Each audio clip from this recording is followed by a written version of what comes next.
All right, good afternoon. Good to see everybody. Is that good up there? All right. Had a good practice last night, and looking forward to going on the road to TCU. Got a chance to play a really good TCU team who's had a great start to their season.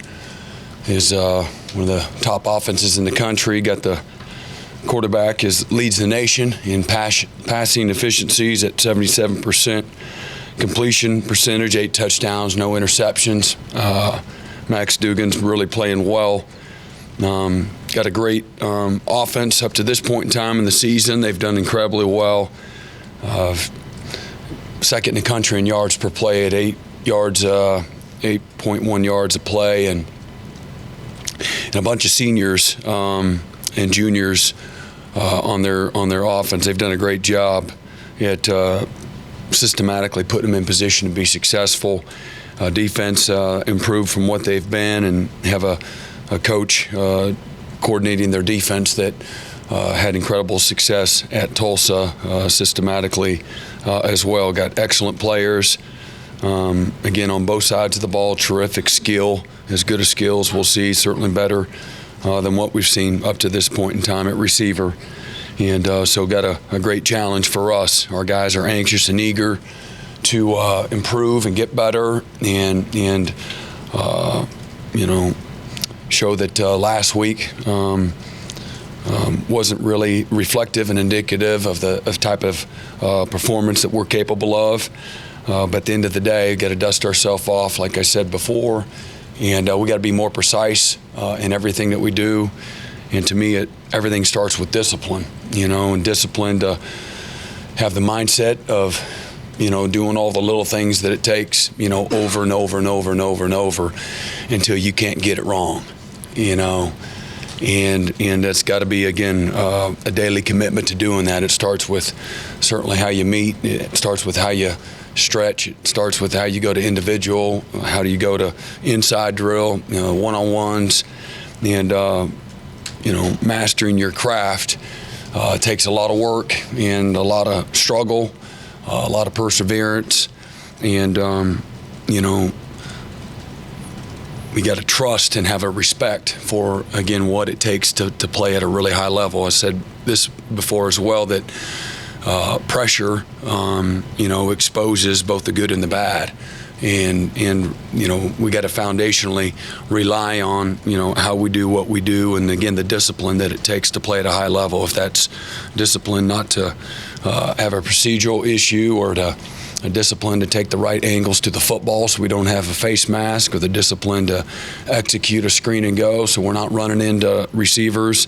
All of those things lie at my feet, and certainly us as coaches, and then the players have to take ownership and accountability. I like the attitude, how our guys responded yesterday, the toughness after, again, having a bad night, and that's what I told them is, it certainly was a bad night, and for all of us, but doesn't mean you have to have a bad year and a bad season. So with that, I'll take questions. Start with Brian Aber. Yeah, Brent, how obviously you've dealt with losses before in your career, but how different has this been doing it as the head coach, and the response when you're the guy up front in the room after the game, and then directing things, especially the 48, 72 hours afterwards? Yeah, I don't honestly feel any different than I have. I've always have bared the responsibility of failure, losing, and no different. I'm responsible for a part of the team, and but you take it personally, and there's emotions involved, and frustration, anger, all those things. But also trust in how you do what you do, and you don't have to reinvent the wheel. Sometimes you're on the right side of it, sometimes you're not, and it certainly doesn't take much to be on the wrong side of it.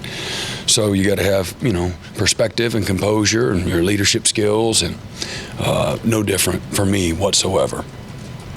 Eric Bailey. Brent, 3 or 4 games you guys have started from behind. Have you stopped the slow starts offensively, and Kent State was up 14-0 on last Saturday. Well, how do you fix that? How do you get guys to come out from the opening kick and kind of put pressure on the other team? Yeah, I mean, again, as a team, you want to be able to start well together. This is the first game where we didn't start well on defense, and our first 2 drives on offense. That's been a point of emphasis of again doing the little things right, and easier said than done. But you don't have to change that philosophy or the way of thinking or the emphasis. You just have to go do it, and so we got to do a better job, obviously, and you got to be efficient. You got to be detailed and precise, and you have to be able to anticipate. Timing is precision, and the timing aspect of it on offense is a part of it as well. And getting everybody to work together. So you got to just continue to, the same things that you're doing later when you're doing well. You got to do it well early. So sometimes it's on your side of the ball. Sometimes it has to do with what they're doing on their side of the ball too. So I don't know what to say other than that.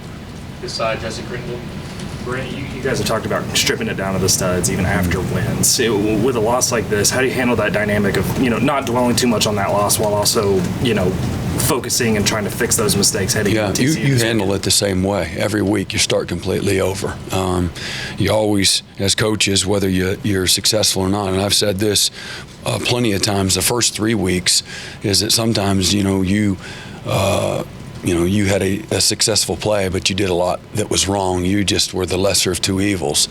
So, we're always looking at weaknesses or breakdowns or mental errors, even in victory, finding all the things that you didn't do well that you need to continue to improve upon. So, sometimes in a loss, things get exposed. And so that brings more awareness to those particular issues, scheme, fundamentals, personnel, all of those things. But no different. You start completely over every single week. I think that's the way that I know how to do it, and it has proven over time that that's the right way. And you learn from your past. That's how you grow and improve. This is the greatest opportunity to teach and lead is right now, through a loss. I know that, without question.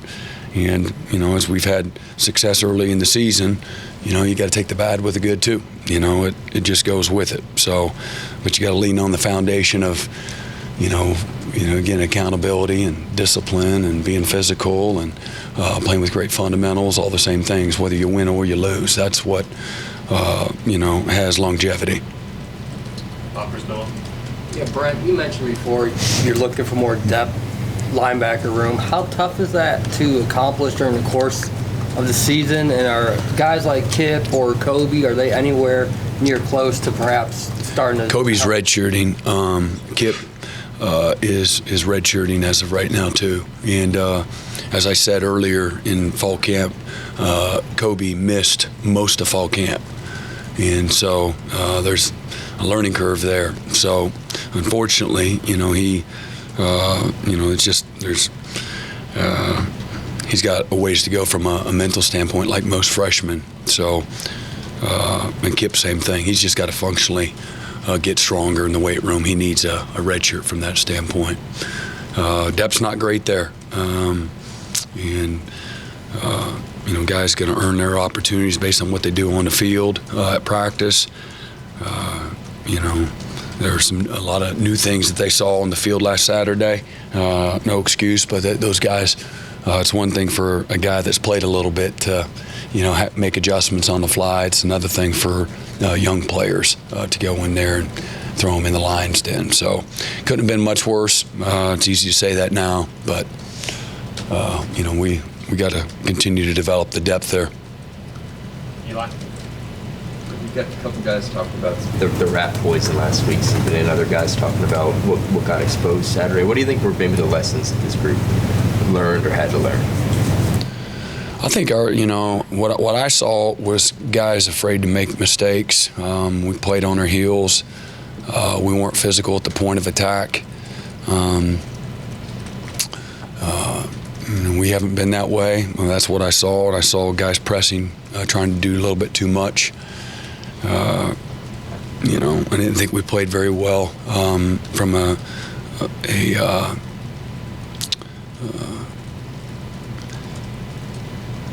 just having, situational awareness. Didn't think that we did a great job of that. Again, there's a level of anticipation when you know the situation, and I just didn't think we put it all together for whatever reason. We didn't do that. So I don't know about rat poison. Interesting, term, but handling success is a very difficult thing, for everybody.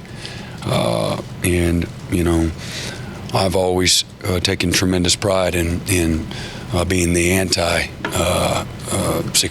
patting everybody on the back. And so we worked hard at that last week. I'm not sure whether or not that had anything to do with it or not. I don't. That's not what I saw on the field. I just saw, bad football at times. And I saw a good football team on the other side of the ball that played with good discipline, good precision, good physicality, all the basics. So, there's no magic formula for it. We did a poor job getting our guys ready to play, obviously. And again, I thought many times in the night offensively, I thought they did a really nice job. But again, we didn't have the discipline to play well at the right times, whether we're missing open receivers or, again, the procedural issues that has a cumulative effect in scoring and taking scoring opportunities off the table. And, as bad as we played, it came down to one. It was a one-score game, So I don't look for the good in the bad, but there's some there. And again, I've seen enough good through the first quarter of the season to believe in these guys and the way these guys focused, and the hunger and the edge and the humility that they, showed through a loss is what you want to see. James. I didn't expect TCU to be this good offensively this year. They're one of the top 3 or 4 teams in the country. They're explosive. So talk about what you're dealing with and what you're running into. And what do you see when you watch them so far? Yeah, they're really, really good at receiver. They're big. They're fast. They've got, I think, 5 different receivers with 7 or 8 catches. They can go up and get the deep ball, and they can run by you. They've got a receiver, number 11, that returns and jet sweep with him, and he might be the fastest guy we play all year. The quarterback, Max Duggan, is number 1 efficiency rating quarterback in the country, and that's after 4 games. So whatever that means, that's where he is. He's playing really well. He can run. They have designed quarterback run game and incredibly accurate, completing almost 80% of his passes. So systematically, they know what they're doing. Got them in a good system, and so we got a great challenge, for us. Right side, Jenny Carlson. Brent, after the game, you got asked a little bit about the time it might take to get your guys where you ultimately want them to be. You kind of shot that down a little bit, but I'm wondering how you balance sort of pushing but also having patience. I don't get the sense like patience is maybe your favorite thing. So how do you balance pushing and trying to really maximize, but also patience in what you're teaching? Yeah, you be open and honest, transparent. They'll listen to you when you got connection and trust built, and credibility. And so, this isn't about, baptizing anyone. It's helping guys grow, acquire, the mindset and the skills, the fundamentals that it takes to be able to, knowledge is the wisdom is the application of knowledge, and we got to get our guys to be able to be, intelligent football players on both sides of the ball. And we've got plenty that are, and we're trying to help others grow up during the course of the season. And again, the more you play, the better you get, and that's even through failure along the way. So, continue to try to get our guys to buy in and run towards the difficult things like discipline is the charge for us, and get our guys to really know the value of that, and I believe that they do. And like I said, again, the success or the development can't happen fast enough, but you want to inspire and encourage and challenge at the same time. On the defensive side of the ball, we got a lot of guys that have been scarred up, and so our job is to create belief and to create a process in how I play at a high level, and then to get guys to play well together. And that's not an easy thing to do for anybody in any sport, and that's felt good about the foundation that we have. And again, last week, not proud of that, obviously, but our guys are hungry, they're eager, and they're willing to put the work in. So that's where it starts. And I have not been disappointed in that. And so that gives you hope, and that's how you want them to have belief in themselves and the team, and again what we're asking them to do, which they do. Barry? Yeah, Brent, you're sort of wearing two hats. You're the head coach, but you're also heavily involved in the defense. How much of a challenge has that been for you, and what are the biggest challenges for you? Are they game day? Are they throughout the week? How do you see that? Being a football coach, there's challenges nonstop. It's not, this new role with challenges. I've always looked at, everything I've done in this profession as a challenge. It's all challenging. None of it is easy. I love it because I'm passionate about it. I love it. So I like running towards it every day. But it's all hard. Being a coach is easy. Being a head coach is easy. Being a defensive coordinator is easy. None of it's easy. But I really haven't, I don't really look at it, oh man, this is so hard. I haven't looked at it like that. It's just what you do. You lead, you respond, you challenge, you work, you grind, you overcome, you go through it. You try to have a system on how you do things. But leading is, again, relationships. It's certainly applying knowledge to help guys. And but for me, I don't look at it as it's not just me. I got a team, I got coaches, I got a support staff, and I'm responsible for everyone. But I don't think it's any harder than anything I've ever done in this profession, to be honest with you. I don't see it as harder than any of it's ever been. I haven't seen any game situations where there was a problem. Broncos hired a new coach. 2 games in, he seemed lost. He had to hire somebody to help him. Do you have people in place to help you with quick decisions or timing or any of that stuff? Or? Yeah, you as a staff, you really talk through all those things, both in the out of season and then during the course of the week. Situationally, you educate yourself year round. You try to learn from others. Every Sunday I get all kinds of stuff from around the country, both the NFL and collegiately. A lot of situational football. You're always trying to learn, to help you do a good job of managing. And again, a wise man learns from others. And so surround yourself with people that can help you, and I've intentionally tried to do that in every aspect. I don't go out there we got a plan, a very, clear vision on how we practice and the timing of the periods and things of that nature. Certainly always open to, for new, fresh ideas, but structurally, how we do things, I feel very strong about. But as far as making some decisions that don't have to do with that, or again, managing a football program, a team, whatever, you take, input from the people that you've hired to do so. Okay, second row, here, anything? Brent, it was about this time your first year at Clemson. You guys had a game where things didn't go according to plan at all. Florida State. And by the looks of how things turned out that season, you guys got right in general and put together a really good year defensively. Can you take me back to how you responded specifically to that, to being sidetracked like that? And Was that the first year, 12? Was that 13? 13, Florida State won it. We didn't play good against them there either. But 12, yeah, I mean, just continued to, I remember the season intimately well. And, some things the same. There's a lot that goes into that. It's a pretty broad question.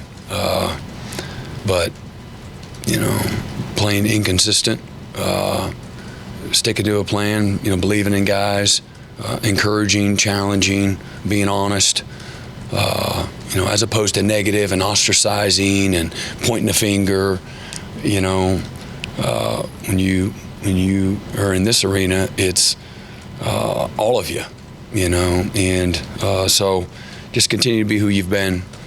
And like I said, you learn and grow from your mistakes, and we certainly did. That was a team that was very committed to what we asked them to do. And so eventually we got by the where we started at the beginning of the year and where we finished, we were a little bit better.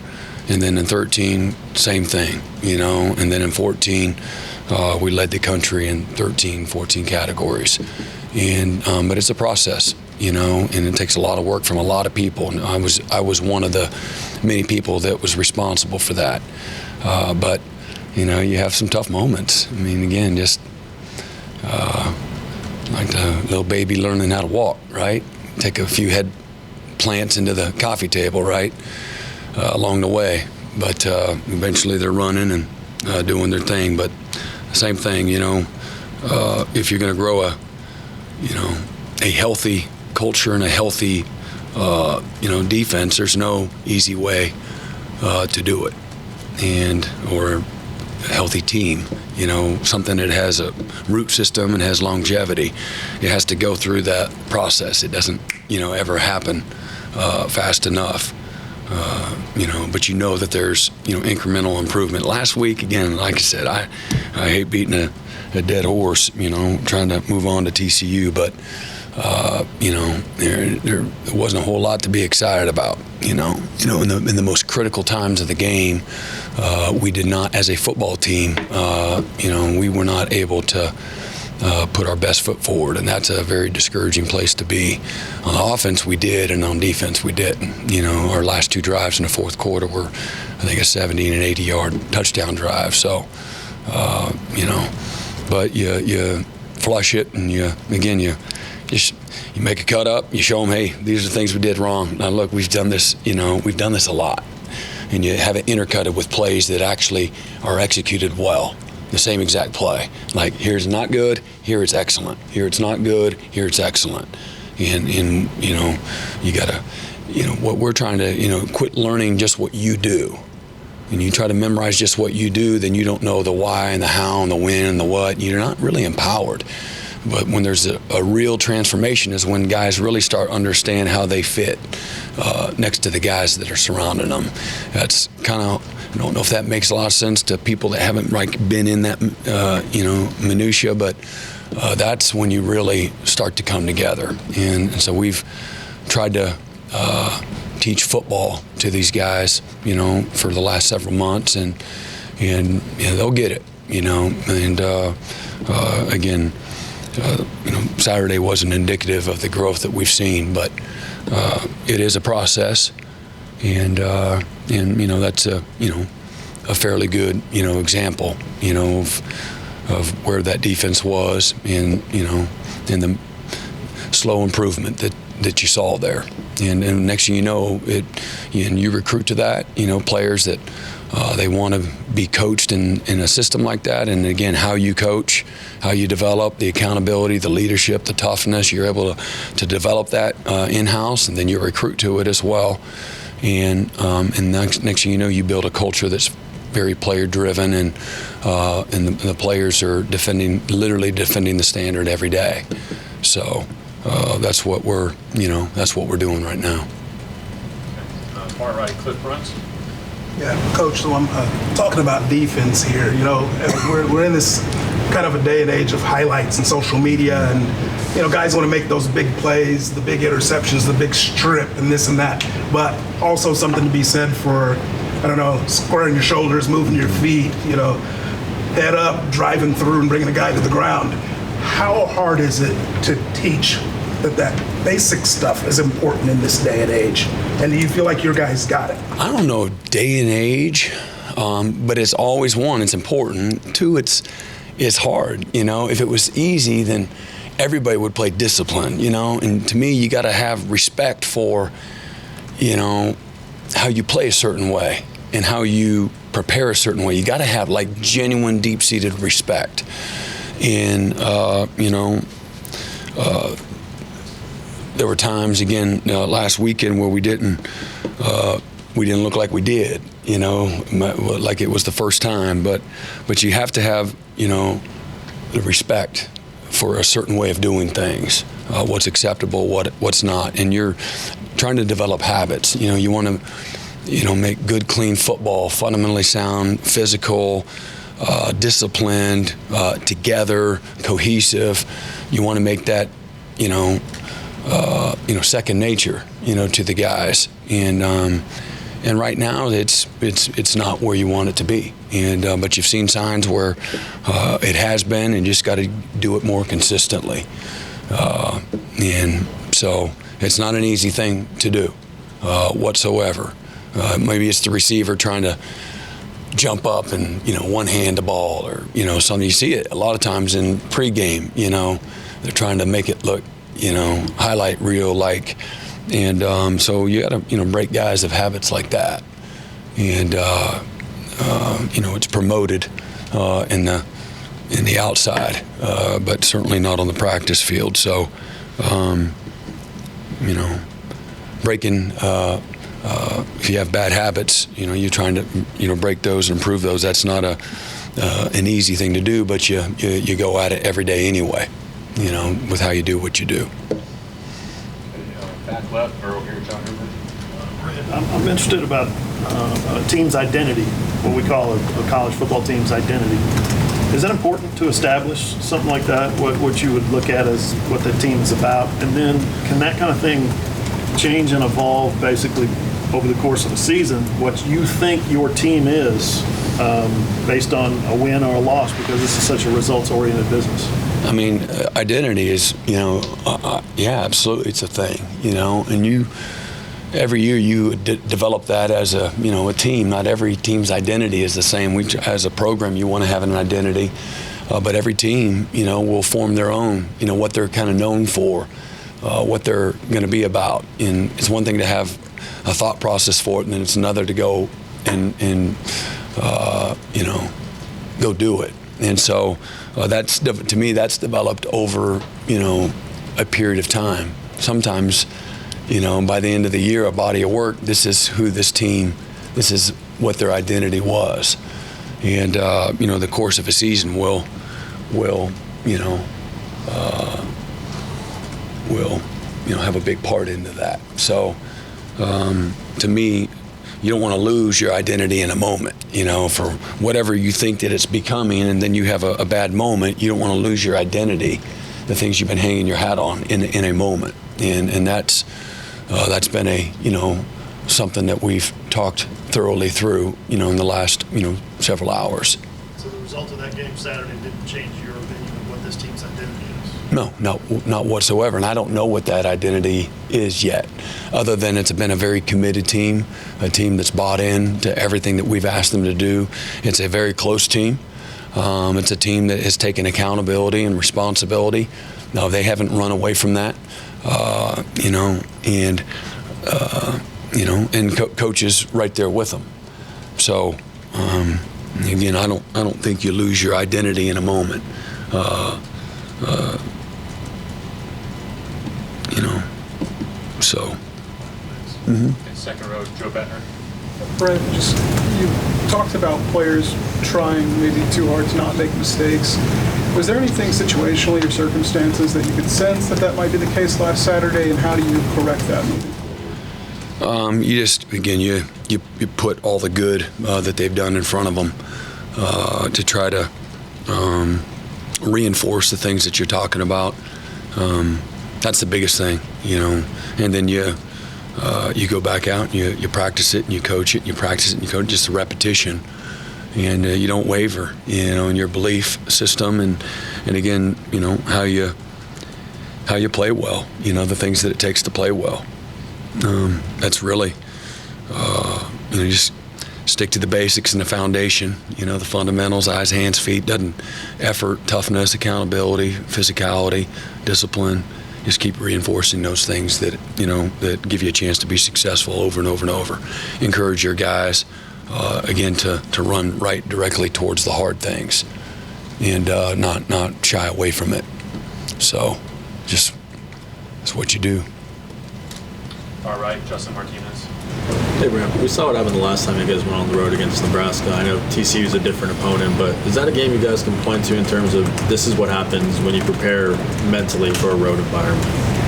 Yeah, I mean, you use all your experiences, to, again, reinforce, to gain confidence. You gain confidence through your preparation, through your work, and through your experiences. And so, literally our schedule, almost to a minute, is the same. So the schedule and the structure gives you comfort and familiarity. And, again, DNA is different, a different venue, but none of that stuff has to matter. It's really about us. And, and how, again, how we approach it, how we practice this week, what our mindset is. And that's really what we're focused on, the things that we can control. In the back, Lee Benson. Coach, obviously I know you have a tremendous amount of influence on the defense, but I'm curious about the dynamic between you and Coach Roof in game through 4 games. How does that communication work throughout the game? I guess he's calling the defense, I suppose. So how is that going so far? It's going good. I give suggestions when I can and help every once in a while, but they do a great job. And it's all of them collectively as a staff, but we work through, what game day is going to be like all throughout the course of the week. And so lend, what I can, at the right times. But not calling plays, though, like every single play for the first time. How are you adjusting to that? I'm fine. Okay. Yeah, it's good. That's all I had on my list. Did I miss anybody? All right, Last one there. follow up to my earlier question. Do you have somebody telling you about the time and timeouts and those things? Do you have a guy particularly assigned to suggestion? We got all three areas. I'm talking to the different coordinators of the different kicking units about all of those things. When it's time for one of the special teams to be on alert, and then certainly offense and on defense. And we're talking, again, situational football. That's all part of it as well. And to try to, again, just stay, again, on top. And a lot of it, again, we talk about during the course of the week, and there's certain, there's a lot of scenarios that you talk through during the course of the week that you're trying to prepare for. Maybe it's certainly a 2-minute situation with X number of timeouts left, and there's so much time on the clock. Some of it's based on what they have from a timeout standpoint, things of that nature. So there's a lot that you go through before you get to the field, and then there's a lot of conversation with a lot of the coaches during the course of the game. Thank you, Coach. Thanks. All right, y'all have a good week. That was head coach Brent Venables.